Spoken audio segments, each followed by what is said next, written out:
আসসালামু আলাইকুম প্রিয় মৎস্য চাষী ভাইরা, দেশ এবং দেশের বাইরে থেকে যারা আমার ভিডিওটি দেখতেছেন, আশা করি আপনারা সকলেই ভালো আছেন। তো ভিডিওতে কথা বলছি আমি মোহাম্মদ সাইফুল ইসলাম, আমার ঠিকানা ত্রিশাল, ময়মনসিংহ। তো আজকের এই ভিডিওতে আলোচনা করব মাত্র 20 শতক পুকুরে কিভাবে 150 মণ শিং মাছ উৎপাদন করবেন। তো কিছু ওষুধ আছে, পানির যত্ন ওষুধ নিয়মিত ব্যবহার করলে দেখা গেছে পুকুরের কোয়ালিটি ভালো হলে 10টা পুকুরে চাষ করে 10টা থেকেই ভালো রেজাল্ট পাওয়া যাচ্ছে বর্তমানে। আবার যারা না বুঝে করতেছে, না জেনে দেখা গেছে তাদের একটা পুকুরে চাষ করে একটা থেকেই লস খাচ্ছে। তো কিভাবে চাষ করলে আপনি 10টা পুকুরে চাষ করলে 10টা থেকেই ভালো রেজাল্ট পাবেন, এই বিষয়ে বিস্তারিত আলোচনা করব। তো ভিডিওটি স্কিপ না করে দেখতে থাকুন। তো আমি সকল প্রজাতির মাছের পোনা চাষ করে সারা বাংলাদেশে সেল দিয়ে থাকি, পাশাপাশি খোঁজখবর রাখি, পরামর্শ দিয়ে থাকি। যে কোনো রোগ হোক আল্লাহর রহমতে ট্রিটমেন্ট আছে, গ্যারান্টি দিয়ে চিকিৎসাও দিয়ে থাকি। তো কারো ভালো মানের পোনা লাগলে অবশ্যই ভিডিও স্ক্রিনে দেওয়া নাম্বারে যোগাযোগ করবেন। তো 20 শতক পুকুরে যদি আপনি 150 মণ শিং মাছ উৎপাদন করতে চান, তাহলে পুকুরের কোয়ালিটি হতে হবে এঁটেল মাটি হলে ভালো হয়। পুকুরের গভীরতা 6 ফিট থেকে 8-10 ফিট এর ভিতরে থাকলেই চলে, সর্বনিম্ন 6 ফিট থাকলে ভালো হয়। তারপর পুকুরের চতুর্পাশে গাছপালা না থাকলে ভালো হয়, কারণ গাছের পাতা পড়ে পুকুরে পানি নষ্ট হয়, গ্যাস হয়, অ্যামোনিয়া হয়, বিভিন্ন রোগবালাই আক্রমণ করে। সেজন্য যদি পুকুরের চতুর্পাশে গাছপালা থাকে, অবশ্যই ডালপালাগুলো কেটে ফেলবেন, নেটিং ব্যবহার করবেন পুকুরে, যেন গাছের পাতা না পড়ে। আর পুকুর শুকিয়ে আগের যা পাতা পড়ছিল ওইগুলো সব ভালো করে বেছে ফেলে দিতে হবে।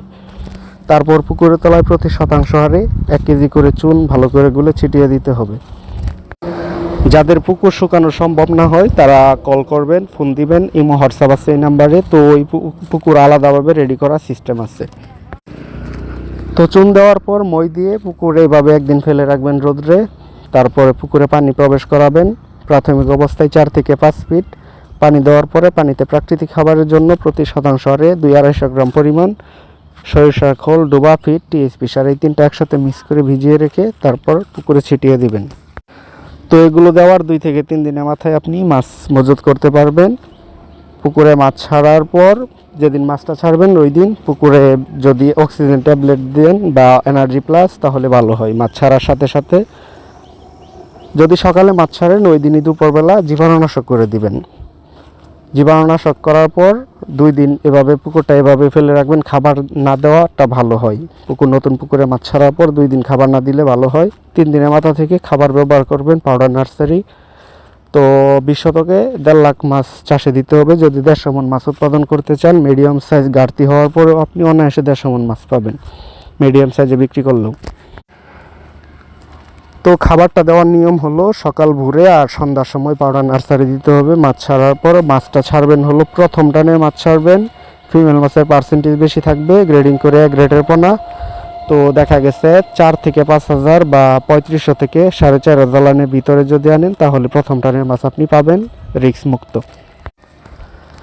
তো এই লাইনের মাছটা পুকুরে ছাড়ার পরে দেখা গেছে 8-10 দিন পাউডার নার্সারি দিতে হয়। 8-10 দিন পর থেকে ফিট খাবার দিবেন। তো ফিট খাবার দেওয়ার সময় আপনার খাবারটার ঘাটতি হবে না, কারণ এটা ভেসে থাকে পানিতে। খাবার ছিটানোর পর 15 মিনিট যেন লাগে কমপক্ষে মাছের খাইয়ে শেষ করতে, এরকম মিলে খাবারটা দিবেন। তাহলে কারোর কাছে খাবারের পার্সেন্টেজ আপনার জিগাতে হবে না, আপনি নিজেই খাবারের পরিমাণ বাড়াতে পারবেন। তো ফিট খাবার যখন দিবেন তখন থেকেই আপনার মাছকে ফিট খাবারের সাথে দ্রুত বড় হওয়ার জন্য কিছু ভিটামিন ব্যবহার করতে পারেন। যেরকম প্রতি কেজিতে এনজাইম দুবেলা ব্যবহার করবেন, সকালে বিকালে। তো প্রতি কেজিতে 3-4 মিলি করে এনজাইম ভিটামিন মাল্টিভিটামিন দেবেন 3-4 মিলি। আর রাতের খাবারের সাথে ভিটামিন সি 3-4 মিলি আর এনজাইম 3-4 মিলি। এভাবে হিসাব করে ওষুধ নিয়ে একটু পানিতে ওষুধগুলা গুলবেন। তারপর ওই ওষুধ মেশানো পানিটা ফিটের সাথে ভালো করে মিক্স করে তারপরে মাছকে খাইতে দিবেন।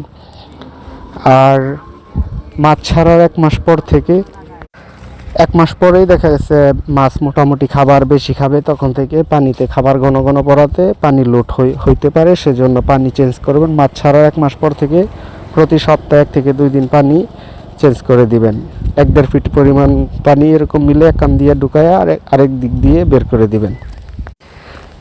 এক দিক থেকে পানি ঢুকাবেন, আরেক দিক দিয়ে পানিটা আউটলাইনে পাইপ দিয়ে বের করে দিবেন।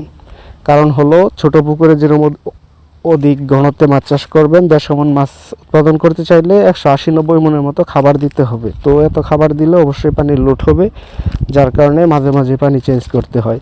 তো মাছ বড় হলে খাবার বেশি পড়বে, তখন প্রতিদিনই পানি চেঞ্জ করতে হবে মোটর দিয়ে, এরকম ব্যবস্থা রাখবেন। তো মাছ ভালো রাখার জন্য কিছু ওষুধ নিয়মিত ব্যবহার করতে হয়, যেরকম মাছ ছাড়ার 1 মাস পর্যন্ত জীবাণুনাশক দিলেই চলে। ছোট মাছে 7-8 দিন পর পর, 10 দিন পর পর জীবাণুনাশক দিলেই হয়। তো 1 মাস পর থেকে আপনি উকুননাশক ব্যবহার করবেন প্রথম দিন, দ্বিতীয় দিন জীবাণুনাশক, 2 দিন গ্যাপ দিয়ে গ্যাসের ডোজ করে দিবেন, লাস্টে প্রোবায়োটিক করবেন। তো এগুলো দিতে দিতে আপনার 6 দিন চলে যাবে ওষুধ দিতে দিতে। 4টা ওষুধ দিয়ে শেষ করতে 6 দিন গেলে মাঝখানে আবার 6 দিন ওষুধ ছাড়া গ্যাপ রাখবেন। 6 দিন পর থেকে আবার এই উকুননাশক দিয়ে শুরু করবেন। তাহলে আপনার মাছ ইনশাআল্লাহ কোনো রোগবালাই হবে না, ভালো থাকবে।